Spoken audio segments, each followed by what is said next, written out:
Too big, too broke, no hope. Never listen hard-headed. Putting in work overtime on the low. Only did what God tell me. Nigga big shining, big dominant. Okay, is what you are, it ain't my fault, so don't hate me. So don't treat me like the bad guy, cause I can really do you dirty. If you think that you gon' hurt me, no, I keep that heat on standby. I should've known that you was lazy, no ambition.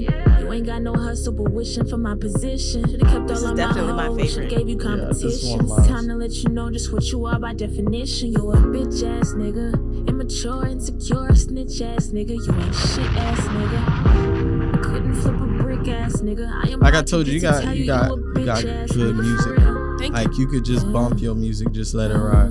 Thank you. Like when I was playing the game and I was playing it, I didn't feel like I had to, let me go to the next one, see if it's a different one I like more my vibe. So it's very, very good. I like R&B. I like R&B. That's my thing. The thing I like about that is that even though I'm like talking a lot of shit about men, or that particular individual, it's like guys still gravitate to that song and they still fuck with it, and that was surprising to me. I mean, it's really a girl's song. You know what I mean? Like a lot of the women gravitate to it. But to see other men like, hey, this is dope. That makes me feel really good. It's like, dang, okay, this is for everybody. Yeah, most definitely. Let me go ahead and start this off. Welcome to another episode of Artist to Artist at the AV Club. It's your boy West Side, and I'm here with a special guest today.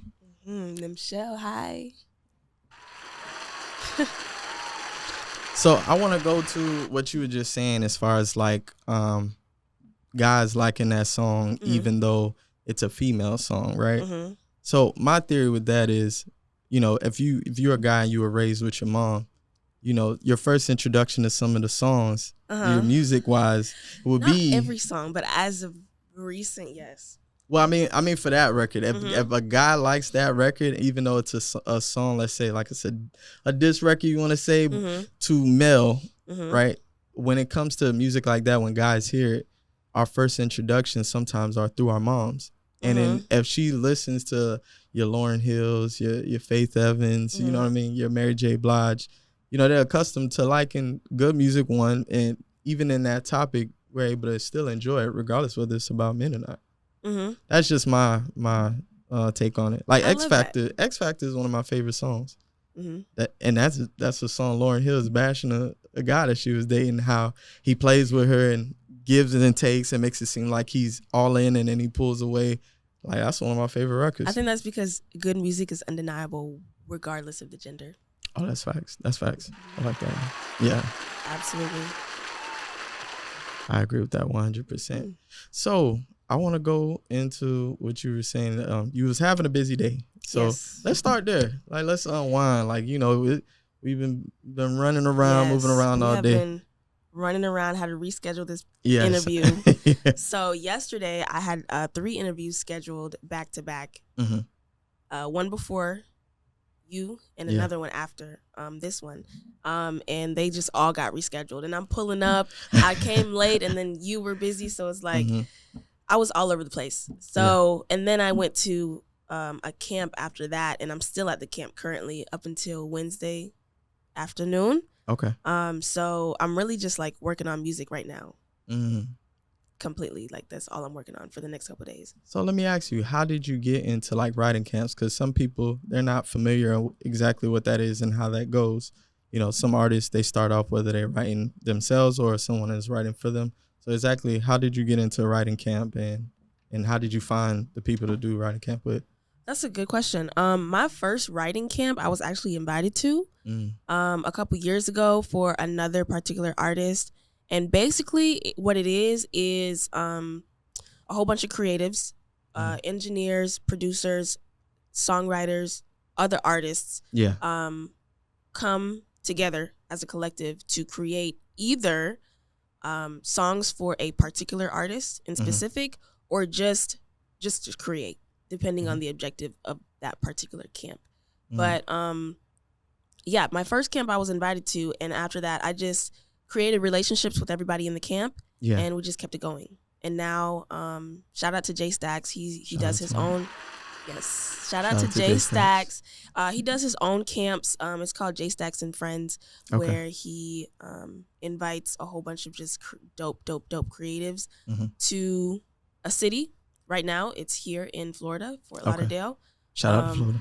Shout out to Florida.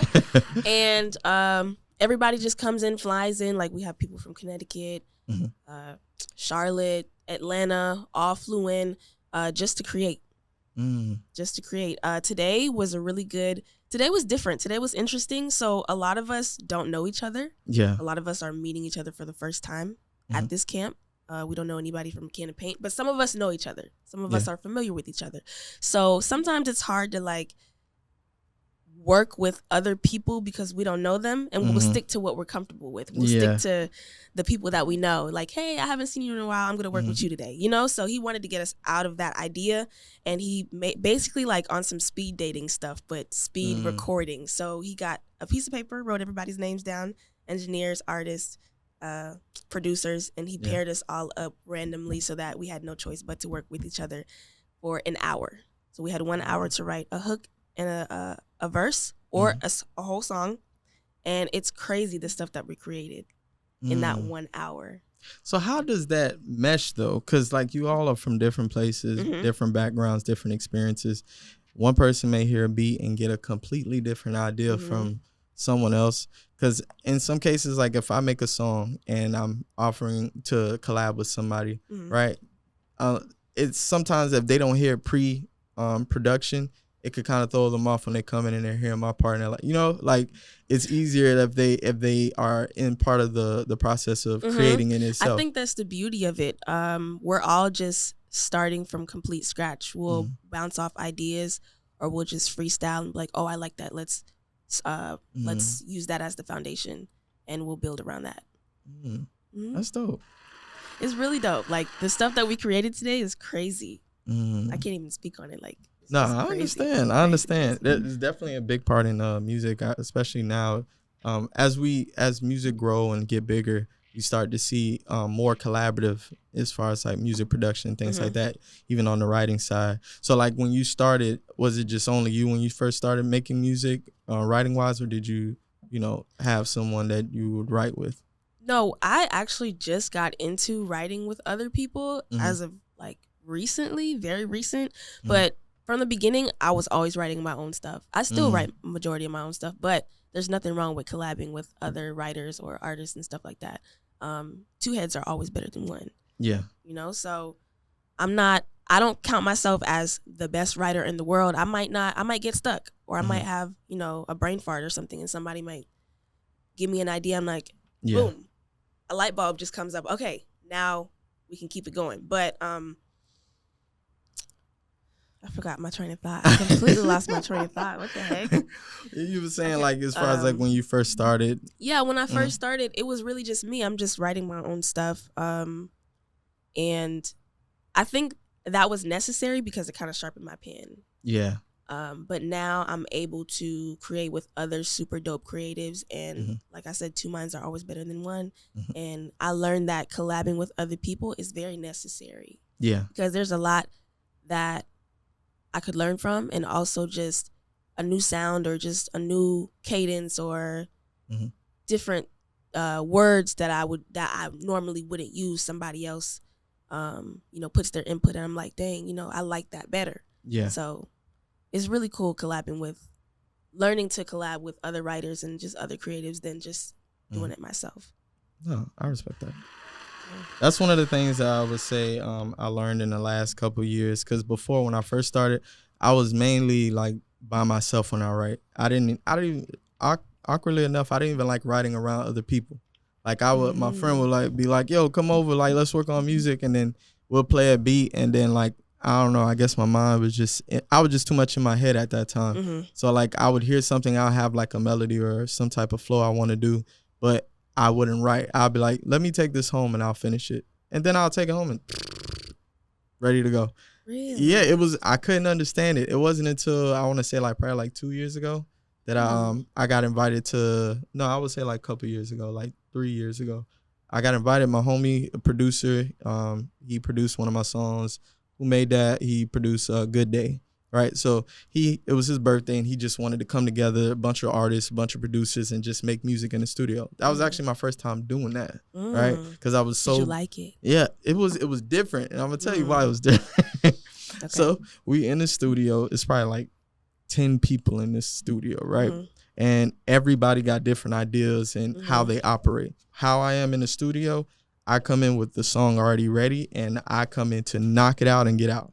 Okay. Right? But they were more so on the vibe and just chilling. And, you know, so I'm learning. I'm like, okay, all right. And I never, at that time, never wrote in studio.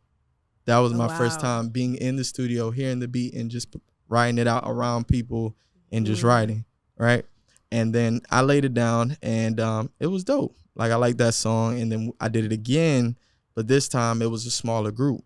And in that group, I learned a lot. Like, I learned, because now it's like probably like 5 people in that room.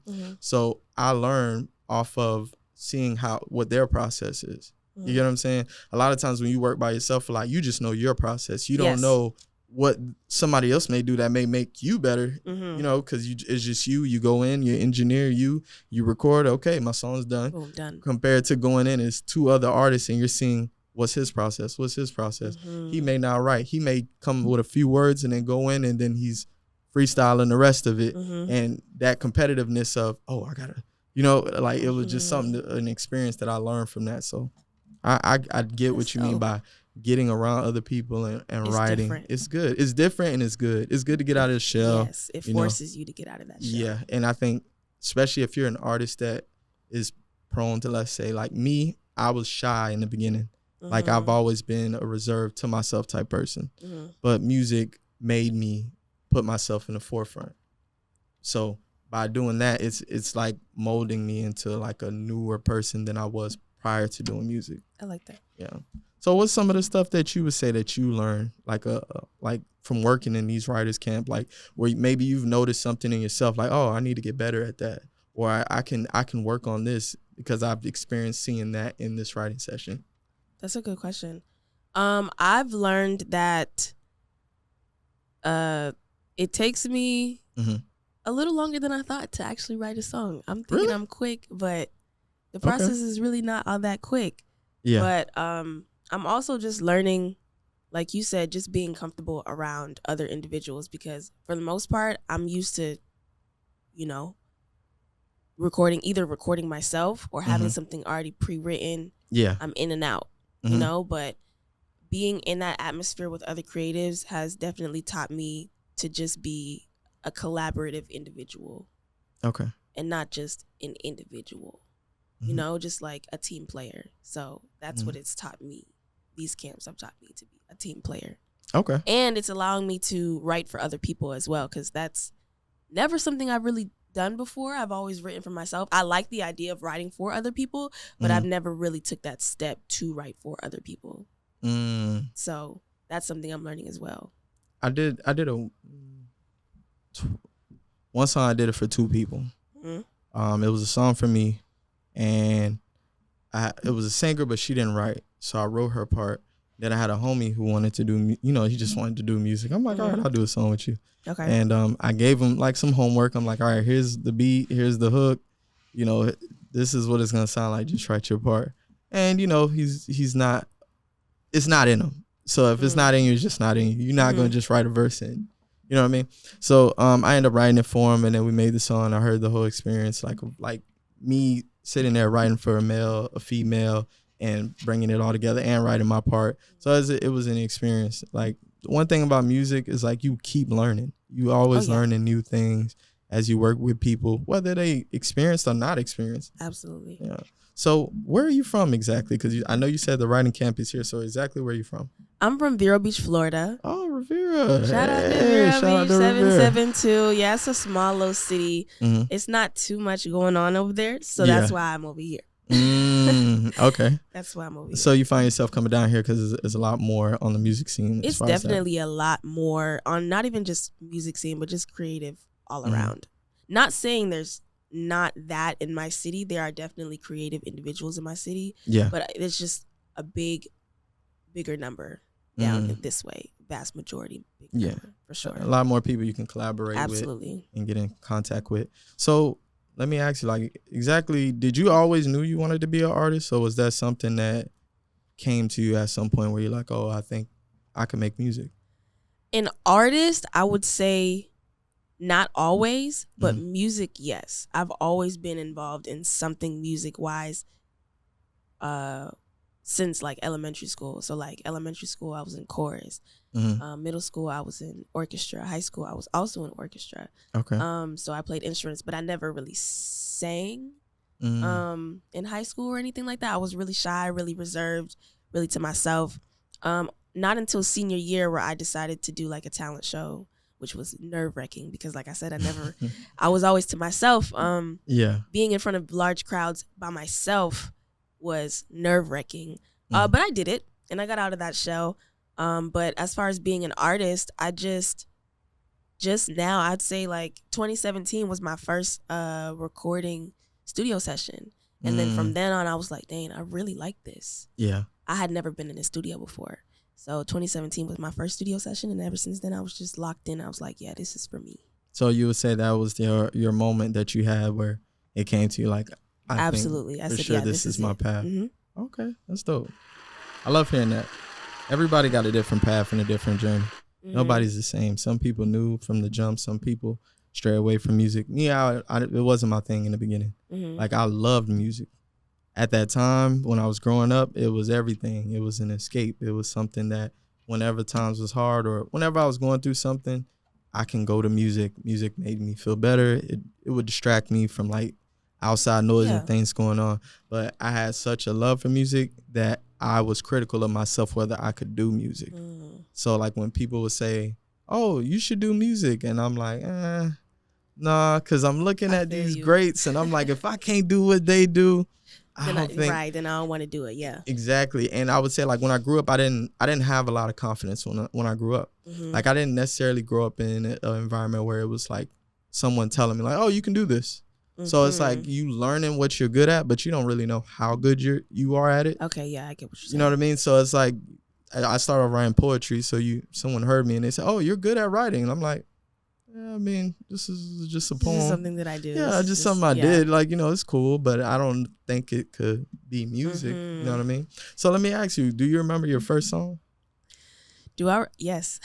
And how did that come about? How did you make your first song? Okay, my first ever song.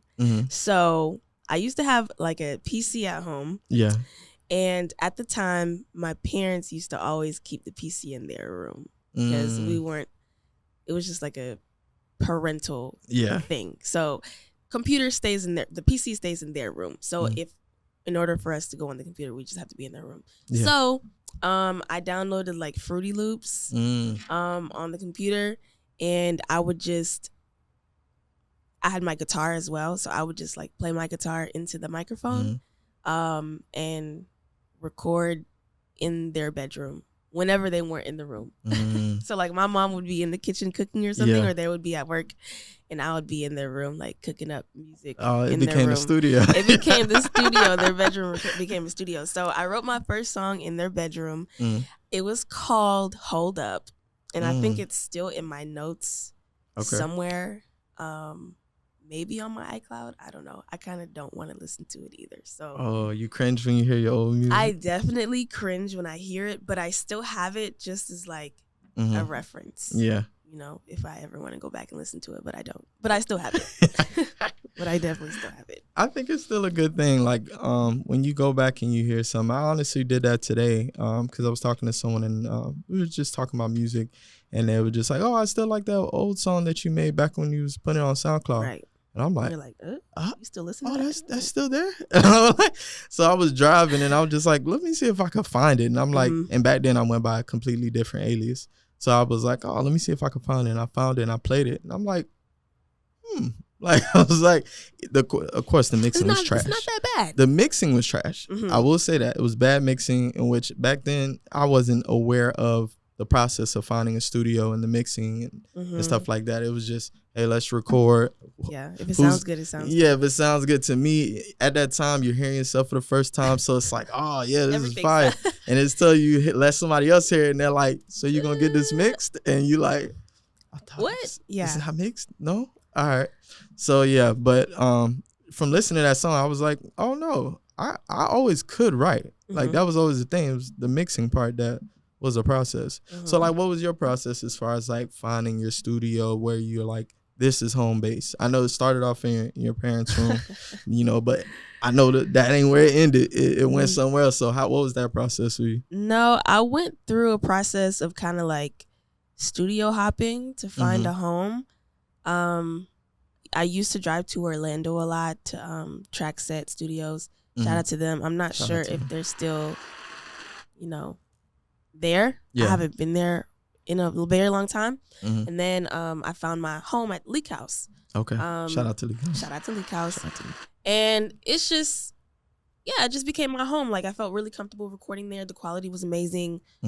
Everything was just like top tier for me, and it just felt I was comfortable there. So I would drive down there back and forth, but that drive was really killer on me. So I got my own setup at home. So now I record myself at home. Okay. Yes. Shout out to you. When I'm not, recording in studios or camps or out of town or stuff like that. So I have my own setup at home. So that's my home. So is that your preference? Like when it comes to like if you had to choose from recording in a studio, right?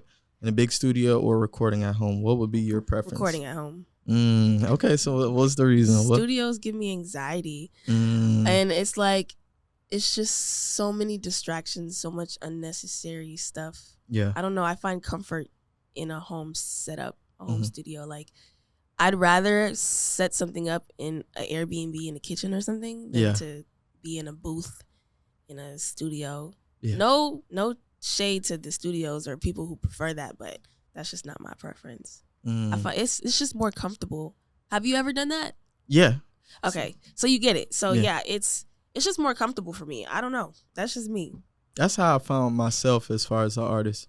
Like going into the studios, I've had plenty of horrible stories.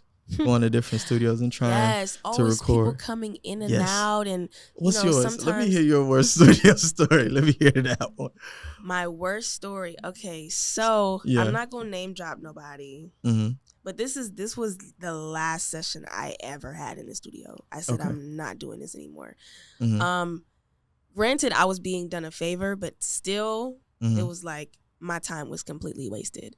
So I had a session scheduled for sometime in the early day. I can't exactly remember because, like I said, it's been a while since I recorded in the studio since then, and that's the reason. So I had an early session, drove 2+ hours for this session.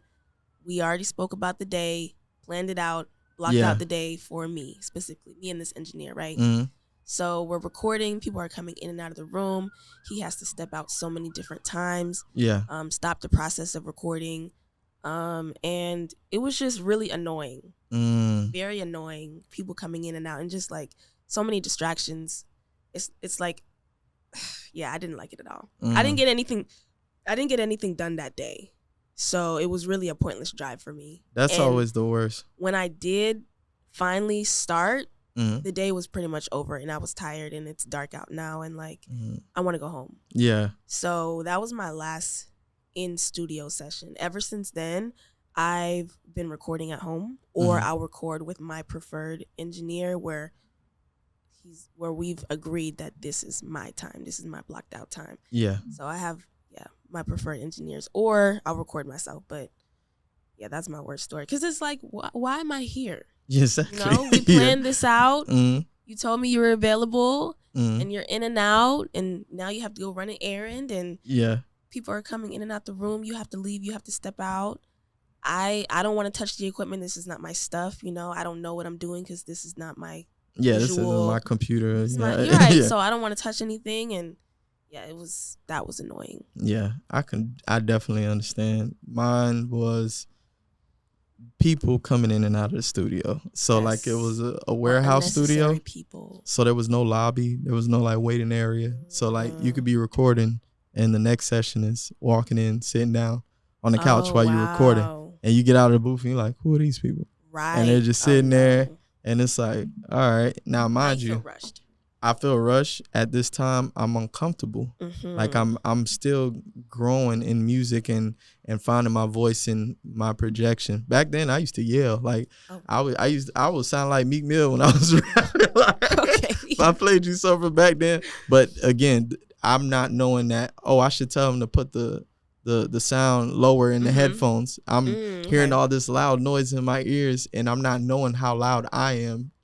I'm battling the music in my ears and not knowing that, oh, okay, if you just tell them to lower it, then your projection of your voice would be different. You know what I mean? Sense, yeah. It's kind of like talking to someone with loud music. Yeah, I can't hear you. And you're yelling, even though you don't want to. But compared to if the music is at a medium level and you're able to just project your voice normally. So it was just things that I was learning from there. But having people come into my session, that's when I learned I like the intimacy vibe more than anything. Yes. If it could just be me and the engineer, it's great. Yeah. Hey, so how you doing? Like, I'll small talk with him and conversate on anything and then go in, record, and then even talk music afterwards. Like, it's just more of a connection creative wise compared to like you and like 6-7 other people sitting in your session. Oh my gosh. And it's like, oh yeah, that's good. Oh thank you.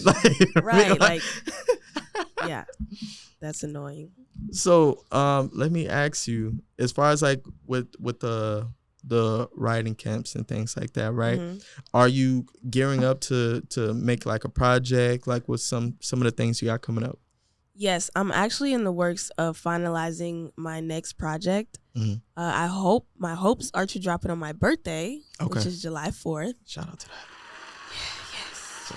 Oh, you 4th of July. 4th of July, baby. Yeah. Okay. So right now, I am pretty confident in what I have now already, but who knows? I might create an even better song today or tomorrow while I'm at this camp. So I'm really just trying to stack up on as many records as I can. And then I'll decide from then on the finalized track list of the project. But yes, to answer your question, I am currently working on a project. Okay. I've been dropping singles all year, every month since like October. Shout out to so, and they've been bangers. I did miss 1 month. I missed April. That's on me, but I'm keeping it going. It can be a little difficult, but I feel like I have enough records in the vault to just kind of like, put stuff out constantly and consistently. So yeah, right now I'm working on a project, and I'm just hoping that this camp pulls another band out of it. I can pull another band out of this camp. Yeah. I need another band. Okay. Yeah. So what's your project as far as like putting projects together? My process? Like do you lean on storytelling? Is it just mainly just a flow of how it sounds, like aesthetic wise? Like, what how do you bring it together as far as like a project? So typically I kind of just record as much as I can. I try not to box myself into a particular topic or idea, because then it's like you're limiting yourself, because you're focused on that one thing when we could be talking about this instead, and you never know, talking about this might be a hit instead. So I try not to box myself in that process. So I just try to record as many songs as I can, and then from then on, of that collective of songs, I'll pick and choose what I want to make a project out of. So that's my process. So do you know when you got a hit, like a band? Like, do you know when? No. Do you know like when you first hear? I can feel like that about every song, but at the end of the day, the people are the ones who decide. They're the one that decide that. Because honestly, B.A.N was kind of a mistake. I don't want to say that, but it was kind of like it's not a mistake. It was an accident. So originally, it was just like, I like to post freestyles on Instagram. Okay. Not necessarily songs, just like 45-second, 50-second little things that I come up with. I'm like, I'm posting on the gram, see what people think, just to have some content, some content. And it did really well. And then my homegirl was like, yo, you need to finish that song. I'm like, nah, like, I'm not gonna finish it. Yeah, this is that. Whatever you heard is it. Yeah. And she was like, no, you need to finish it. I'm like, you sure? Like, should I really finish it? And she said, yeah. And she was like, dang, I don't know what else to write about. She was like, you need to write about how they ain't got no motion. They this, they that. And And I was like, dang, you're right. So I went back in the studio and I finished it. And then I put it out and it just went up from there. So originally it was never meant to be a song. So if it were up to me, it would have never been out. So the people decided that. So I don't know what a hit is. Yeah. I can feel like every song is a hit. When I record a good record, I'm like, dang, this is it. This is a hit. Yeah. But at the end of the day, it's not just me. It has to be everybody. Everybody is the other people. The fans are the ones who decide what a hit is. Yeah, they the ones that choose it. Oh, that's real. Some of the biggest records that has came out are songs that they weren't gonna put out. They didn't like it themselves. One of my favorite rap songs, like "The Rottweiler" by Redman and Method Man, and the song is like short as hell. And I never knew why it was so short until years later they said like, yeah, Method Man didn't like that song. Yeah, he didn't even want to put it out. They cut it short because he just didn't like it, and it ended up being like one of their big records. So it's like it's always interesting like how it comes to fruition as far as like a hit. You know, what makes a hit. Yeah. I've even heard some people, like a person in the music industry that said a hit is made through marketing. So in a sense, like when you made that freestyle and you put it out, that's marketing. Yeah. So it was. So they hear that, they gravitate towards it, and then now you just go in and you just lay down the rest of the foundation. Hit. You're right. So shout out to you. Thank you. Shout out to you. That's a dope idea. As far as like putting those out, was that something you just like if someone gave you the idea to do? Like as far as like putting little pieces of freestyles or things you come up with? No, it's something that I always did just to keep content going on my page, just for something to post. Like, let me remind people that I exist. Yeah. So that's what that was. It wasn't anything like, hey, this is my new song, I'm about to drop it, go pre-save this and that. It wasn't anything like that until later after I actually finished it. Like the first thing that I posted, that was it. Yeah. Whatever you heard was it. There was nothing more after that. But shoot, I mean the people liked it and I said, okay, I gotta finish it. Yeah. And I did, and that's that. There's a song that I like from Frank Ocean. It's like at the end of this project, Channel Orange. It sounds like a little interlude or like an ending to the project, but is the way how he did it is very low as far as like his actual vocals, and it's mainly like a instrumental, and it's just you can kind of hear him in the back. But like when I hear the song, I'm like, yo, this is dope. Like he should have made that longer. Like this should have been on the project for real. So it's like it's always things like that tends everybody has different ears. Yeah. So I love music. Music there's nothing like it. That's one of the things, like the experience of making music and being an artist itself, and even being a fan of music, there's nothing like it. I agree. Being an artist, I know one of the things that I've experienced, like there's always like ups and downs, and sometimes it get difficult to like balance it, depending on you and how you are as an artist. When you're down, you may not create. Some can create when they're down. So like, what was like something that you may struggle, you said, or you battle with when it comes to like the artist side or creativity wise? That's a really good question, because that's literally what I'm going through right now. And that's what I've been discussing at the camp. And that's kind of what I'm trying to put out in my records at the camp. Yeah. I'm a very emotional person. I'm very in tune with my emotions. So when I have those down times, everybody has those down times, whether you're an artist or not. Yeah. No matter what you do.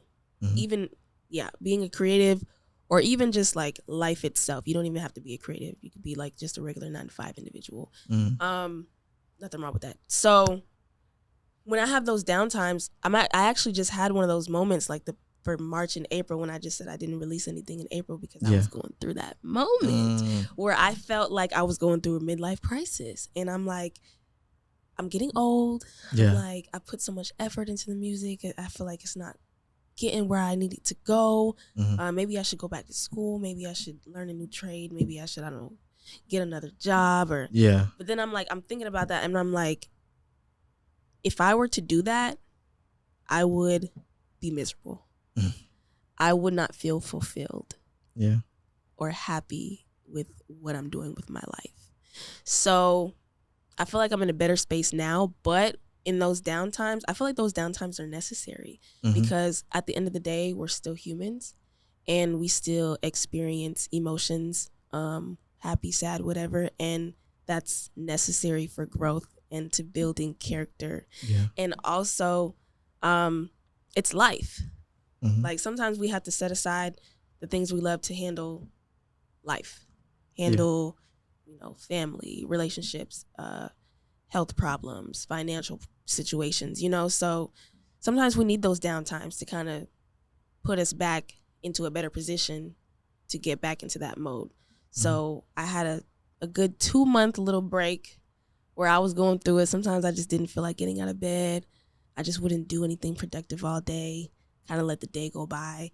Maybe I would go to my computer, try to record something, and just like nothing. Open a new session and my mind is blank. Yeah, you like I don't looking know. at the beat. looking at the beat, listening to the beat over and over. I'm like, I have nothing. Close the computer, go back to bed, go watch a movie or something, or go for a walk or read a book. So I'll try to do other things, but I feel like those are necessary because sometimes we need those breaks. Yeah. Just like any other job, a 9 to 5, Monday through Friday, you have that Saturday and Sunday to kind of recollect that little downtime to get back into the mode for Monday, and as a creative, there is no, shout out to Hollis. We actually, basically I'm rewording what he just told me yesterday. But as a creative, there is no set schedule. Yeah. Like a regular job. So what exactly is a day off? What exactly is a vacation? What exactly is that? Like from a 9 to 5, you might have PTO. Yeah. That's your downtime. Paid time off. Yeah, you just sit at home. That's your vacation time. But as a creative, what does that look like? Is that sometimes you have to do that for yourself. Sometimes you have to be like, okay, I'm going on a vacation for a month, or I'm taking off for a week or 2 months or 3 months, however long it takes, to put yourself back into that healthy space, healthy creative space. Yeah. So I had to learn that. And when he worded it to me like that, I was like, dang, you're right. What does that look like for a creative? Nobody tells us, oh, today's your day off. Yeah, you're overexhausted. You need to take a day or two. Sometimes you just gotta take that day, take that time, and however long that is for you, that's entirely up to you. But it took me. It was a good necessary month or two for me, and I'm glad that at the moment I couldn't. It was blurry to me. Yeah. But looking back at it, I feel like it was necessary because I feel like now I'm making good music out of it, relatable, emotional music, because I feel like people go through that. Yeah. Everybody goes through that. No matter how much you think nobody can relate to you, I promise you, it's 100,000 people out there that feel exactly the same way that you feel, and you don't even know it. That's facts. Because, they're not around. But I guarantee they exist and they feel exactly how you feel. So those breaks are necessary, and I had to take that break, and now I'm back in that mode. That's real. I love that. Everybody goes through it. I think that prior to me doing this show, my journey in music, I didn't necessarily have another person going through the journey that I can, like kind of confide in or really talk to about.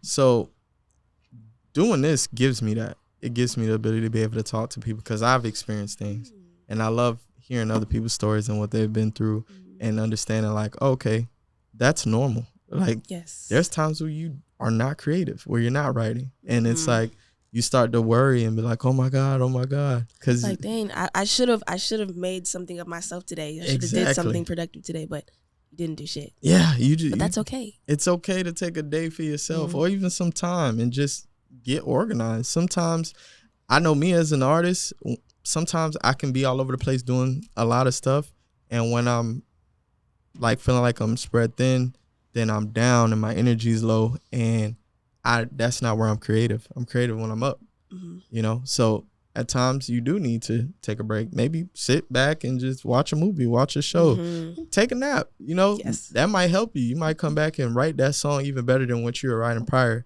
to you taking that break. So it's important. Like, I've been through things, and I've even been through the process of therapy, even just going through the process of learning myself more, and that made me a better artist. I made a song called 2020, and that's the song that when I heard that, I was like, God damn, Like I went from being lost at one point in the creative space and going through life, and then I made a song that basically wrapped that up into one and let me know like, hey, no, it's still there. It's still there. You're good. Like you went through something. And sometimes as an artist, you go through things and you evolve. You come back and you're different. Yes. You know, whether it's you're a stronger writer or your delivery is better or you just have more content and concepts to write about. Yes. And that's important. That's really important. Writing every day is great because, of course, you're exercising the ability to be able to construct a song. Sometimes you got to experience life. You got to experience. So you're going to be talking about the same thing over and over. And it shows. And it shows. They don't think it shows, but it definitely shows. Facts. That's facts. So where can they find you? Oh, y'all can find me everywhere. It's just my name, Nemchel, YouTube, Instagram, TikTok, Facebook, all that, Twitter, just my name, Nemchel. All right. And you can find me on all platforms at Westside's First. Follow A2A.podcast on all platforms. Hit that notification bell. It'll give you updates anytime that we drop or anything of that sort. Also follow the AV Club Studios if you have any ideas or any shows that you want to start. You need a producer, cameras, 4K cameras, lighting, beautiful lighting like this. Just come on down and we'll shoot your podcast for you.